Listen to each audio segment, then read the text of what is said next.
wouldn't put it up there as my favourite cheese, but I'll give it its go. Yeah, today will be Gorgonzola Day.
John, we're going to need you closer to the position.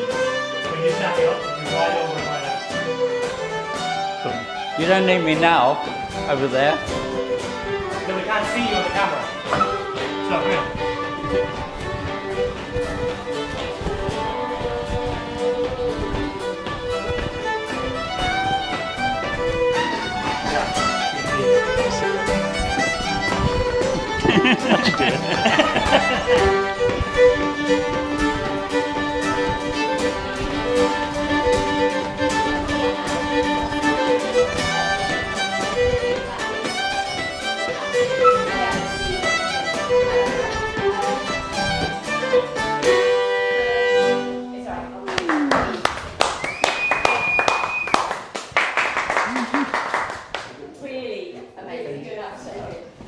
We are live. We're not going live for about another 5 or 6 minutes. Yeah, it's not exactly the most Irish drinks, is it? No, mind you, Fanta's quite popular in Ireland. Is it? Yeah.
where it starts, Karen obviously is going that way, so we'll move into the edges. Or...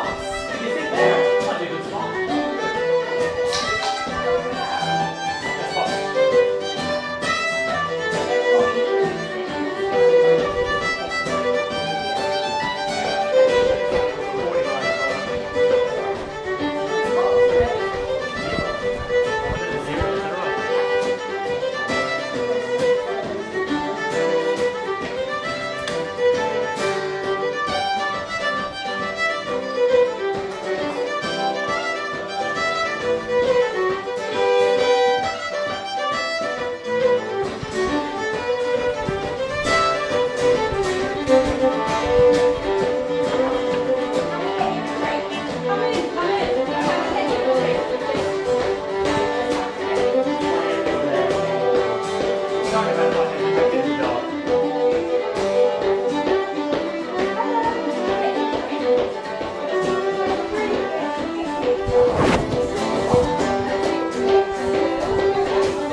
Welcome to Bloomsday Institute, and I've lost my note, but I'll try to remember names.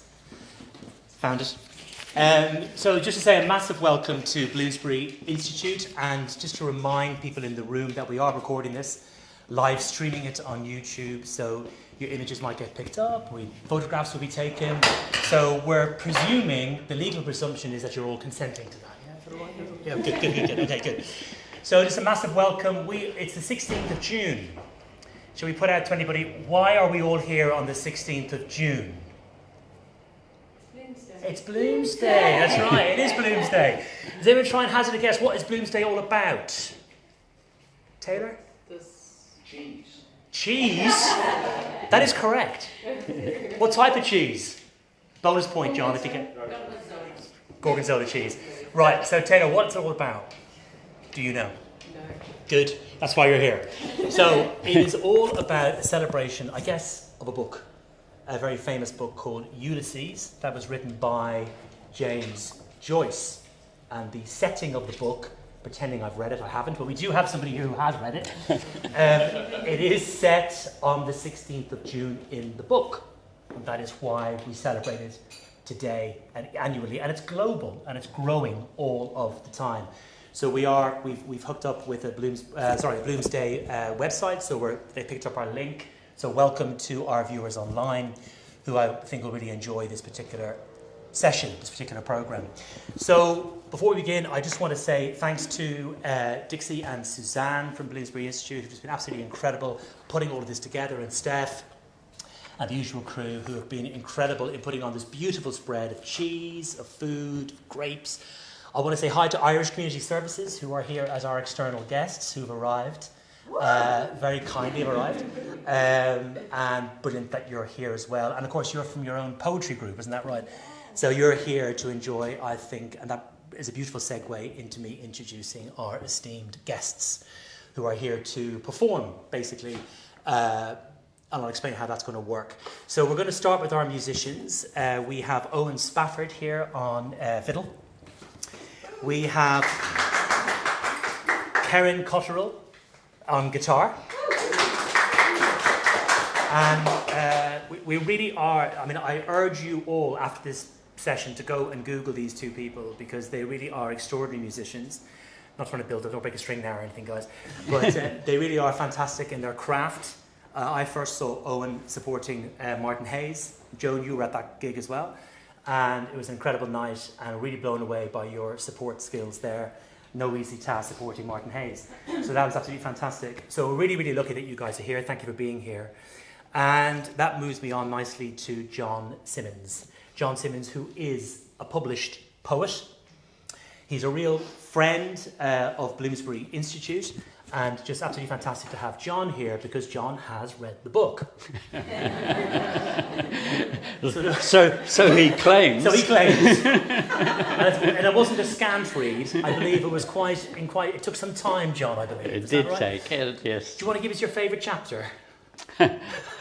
Well, the last chapter, Molly Bloom's soliloquy, is just extraordinary. Right. Okay, lovely. So the way this is going to work is John is going to read extracts from the book, and then our musicians are going to play a piece of music. They've read the extracts, and they have been kind of in their creative mindset have come up with a piece of music that they have felt inspired to play off the back of that extract. Does that make sense? Mm-hmm. Brilliant. Okay, so I'm going to hand over to the three of you, and we'll take it from there. So, here we go, Bloomsday. Thank you, Barry. Okay, so, reading James Joyce, reading Ulysses, well, it's not easy. So, it actually took me several goes. It took me 3 goes over 20 years before I could finally say that I read it from start to finish, right up until the final words. And I'm going to close the session with the final words of the book.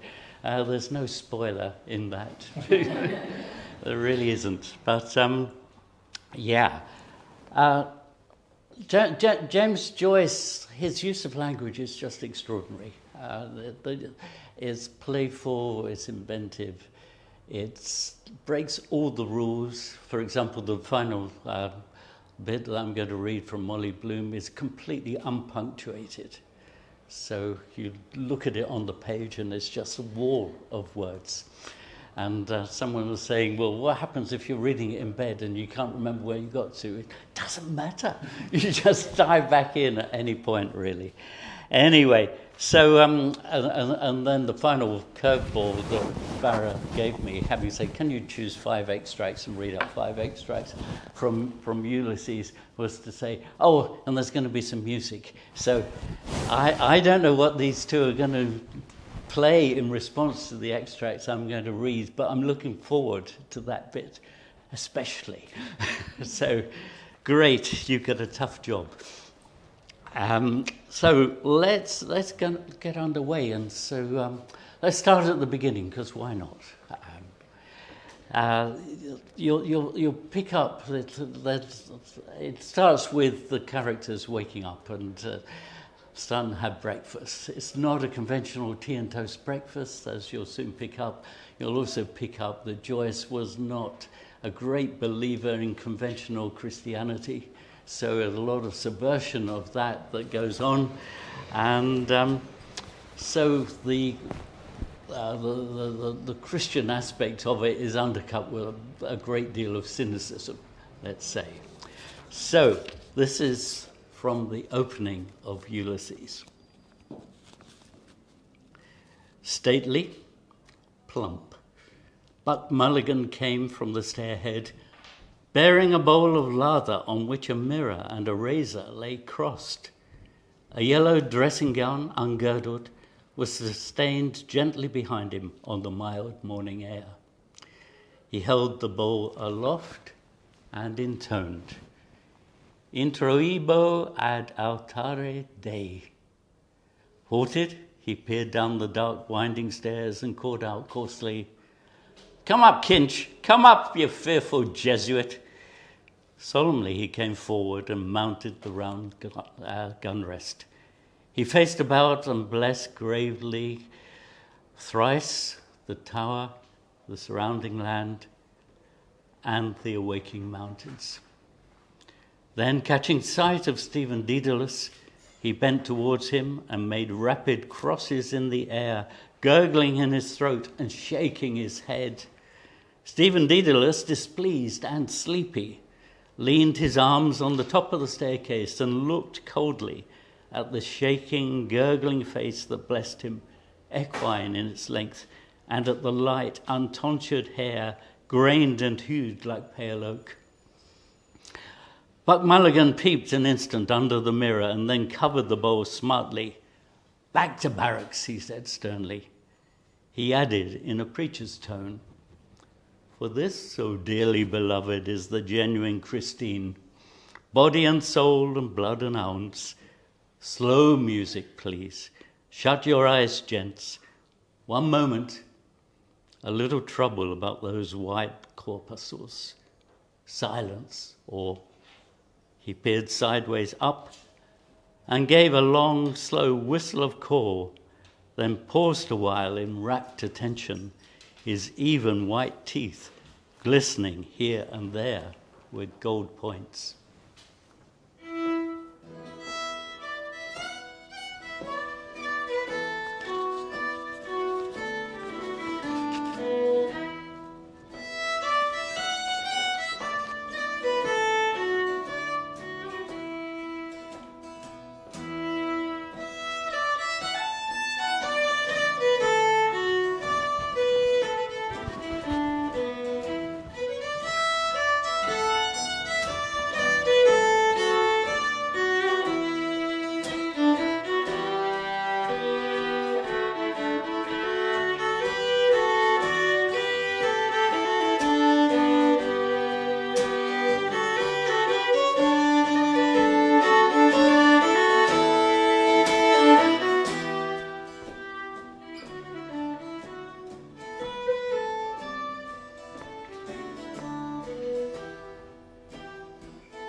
Yeah, a lot of the book is about time passing.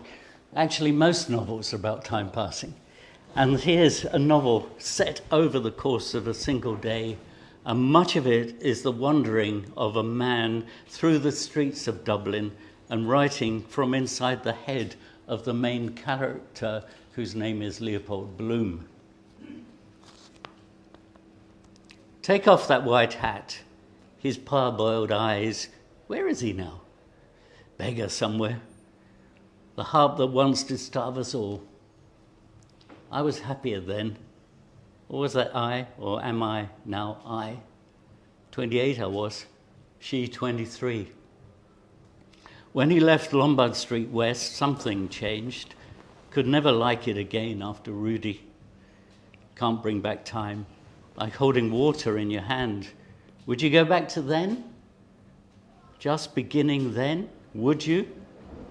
Are you not happy in your home, you poor little naughty boy? Wants to sew on buttons for me. I must answer. Write it in the library. Grafton Street, gay with housed awnings, lured his senses.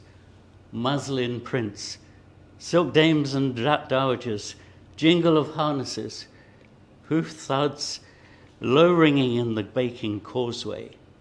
Thick feet that woman has in the white stockings. Hope the rain mucks them up. Country bred chore bacon. All the beef to the heels we're in. Always gives a woman clumsy feet. Molly looks out of plum.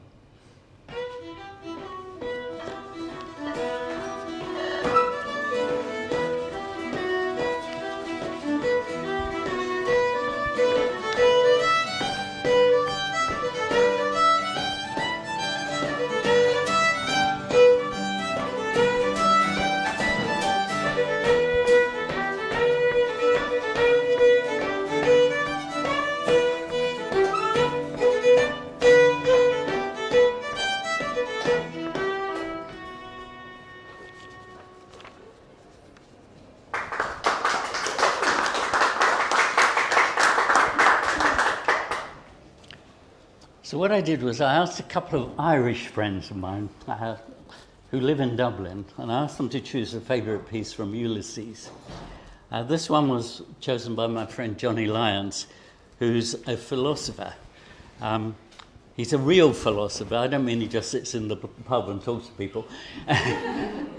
He writes books on philosophy, Isaiah Berlin in particular.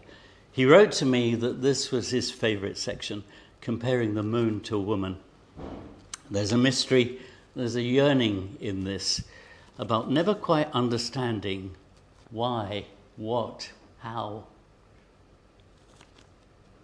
Her antiquity in preceding and surviving succeeding Tellurian generations, her nocturnal predominance, her satellitic dependence, her luminary reflection, her constancy under all her phases, rising and setting by her appointed times, waxing and waning, the forced invariability of her aspect, her indeterminate response to affirmative interrogative, her potency over effluent and refluent waters, her power to enamor, to mortify, to invest with beauty, to render insane, to incite to and aid delinquency, the tranquil inscrutability of her visage, the terribility of her isolated, dominant, resplendent propinquity, her omens of tempest and of calm, the stimulation of her light, her motion and her presence, the admonition of her craters, her arid seas, her silence, her splendor when visible, her attraction when invisible.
More puzzlement in this next extract. I think part of the challenge of reading Ulysses is accepting you'll be puzzled by the reading of it, but being prepared to go along with that puzzlement. We scramble to make sense of the world, so Joyce plays with words, with sounds, rhymes, to try to find his own way through inside the minds of his characters. What moved visibly above the listener's and the narrator's invisible thoughts? The upcast reflection of a lamp and shade, an inconstant series of concentric circles of varying gradations of light and shadow. In what directions did listener and narrator lie? Listener, southeast by east, narrator, northwest by west, on the 53rd parallel of latitude, north and 6th meridian of longitude, west, at an angle of 45 degrees to the terrestrial equator. In what state of rest or motion? At rest relatively to themselves and to each other, emotion being each and both carried westward, forward and rearward, respectively, by the proper perpetual motion of the earth through ever-changing tracts of never-changing space. In what posture?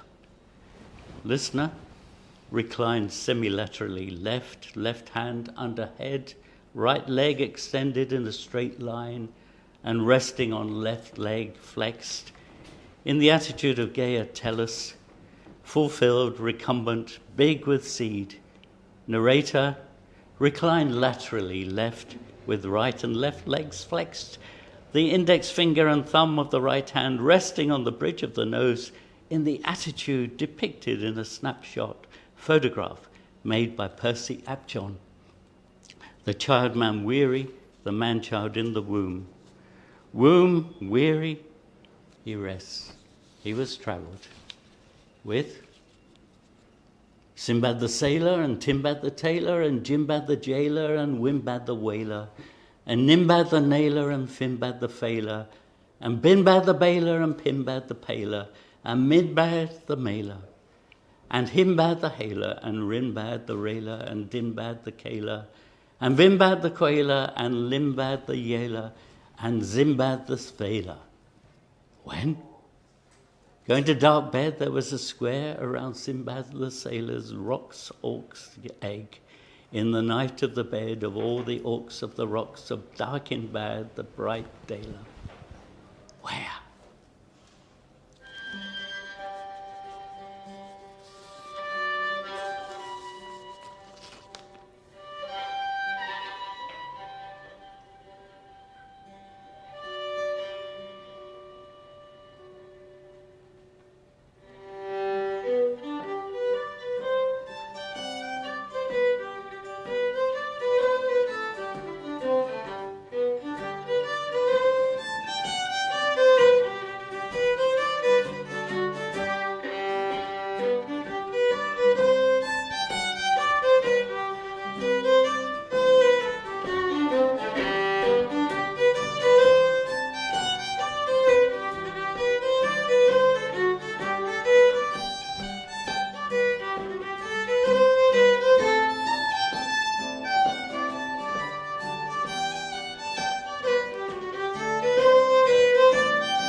So, we're on to the final extract, and it's the final page of the book, possibly the most famous, notorious section of the book, the stream of consciousness, words of Molly Bloom lying in bed, thinking of present and former lovers, 100 pages written without punctuation, without conventional sentences. You just listen and go with the flow of Molly's swirling words, half in a dream, where nothing connects, except it does in a strange, mysterious way, sometimes slowing, sometimes speeding up, but always liable to be interrupted by an orgasmic memory and a joyful cry of yes. I know them well, who was the first person in the universe before there was anybody that made it all, who, that they don't know, neither do I. So there you are. They might as well try to stop the sun from rising tomorrow. The sun shines for you, he said the day we were lying among the rhododendrons on Howth Head, in the grey tweed suit and his straw hat. The day I got him to propose to me, yes, first I gave him the bit of seed cake out of my mouth. And it was leap year like now, yes, 16 years ago. My God, after that long kiss, I near lost my breath. Yes, he said I was a flower of the mountain. Yes, so we are flowers, all. A woman's body, yes, that was one true thing he said in his life. And the sun shines for you today, yes. That was why I liked him, because I saw he understood or felt what a woman is, and I knew I could always get round him. And I gave him all the pleasure I could, leading him on till he asked me to say yes. And I wouldn't answer first, only looked out over the sea and the sky. I was thinking of so many things. He didn't know of Mulvey and Mr. Stanhope and Hester and Father and old Captain Groves and the sailors playing All Birds Fly, and I say stoop. And washing up dishes, they called it on the pier, and the sentry in front of the governor's house with a thing round his white helmet. Poor devil, half roasted, and the Spanish girls laughing in their shawls and their tall combs, and the auctions in the morning, the Greeks and the Jews and the Arabs and the devil knows who else from all the ends of Europe, and Duke Street and the Fowl Market, all clucking outside Larby's Sharon's, and the poor donkeys slipping half asleep, and the vague fellows in the cloaks asleep in the shade on the steps, and the big wheels of the carts of the bulls, and the old castle, thousands of years old, yes, and those handsome Moors all in white and turbans like kings, asking you to sit down in their little bit of a shop, and Rhonda with the old windows of the posadas, two glancing eyes a lattice hid for her lover to kiss the iron, and the wine shops half open at night, and the castanets. And the night we missed the boat at Algeciras, the watchman going about serene with his lamp, and oh, that awful deep down torrent. Oh, and the sea, crimson sometimes like fire, and the glorious sunsets and the fig trees in the Alameda Gardens, yes, and all the queer little streets and the pink and blue and yellow houses, and the rose gardens and the jessamine and geraniums and cactuses, and Gibraltar as a girl, where I was a flower of the mountain, yes, when I put the rose in my hair like the Andalusian girls used, or shall I wear a red, yes, and how he kissed me under the Moorish wall, and I thought, well, as well him as another. And then I asked him with my eyes to ask again, yes, and then he asked me, would I, yes, to say, yes, my mountain flower, and first I put my arms around him, yes, and drew him down to me so he could feel my breasts all perfume, yes, and his heart was going like mad, and yes, I said, yes, I will, Yes.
I don't know what you've done to me, John, but you've woken up my inner Joyce. It's what's happened, because I wasn't like this when I left you, but look what you've done. Oh. I hope you really enjoyed that, no doubt. It's difficult prose in there, right? But you sort of brought it to life, John. It was really, really brilliant what you did. Thank I you. really, really appreciate it. And obviously, thanks to the musicians. It just all seemed to work beautifully. And by looking at some of the reactions online, I think I'll sum it up by one comment, which was simply amazing. So there you go. So thank you so much for your contributions. We're going to turn off the live stream now because we're going to start getting into the wine, the burgundy, the cheese, and you don't want to see that. So we'll say goodbye. Thank you so much, Bloomsbury Institute, for hosting this event. Thank you for the musicians, to Owen, to Karen, to John, Suzanne and Dixie for putting on the whole... typical noise and the busy Tottenham Court Road, but just thank you so much for everybody there's so many people that have been involved in this event, and thank you so much for making it happen.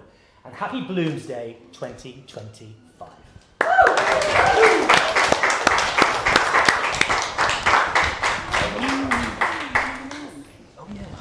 Oh, hold on. We forgot. We're going to sing Nine Alone. We have to sing Nine Alone. We forgot all about it. Oh. Yeah.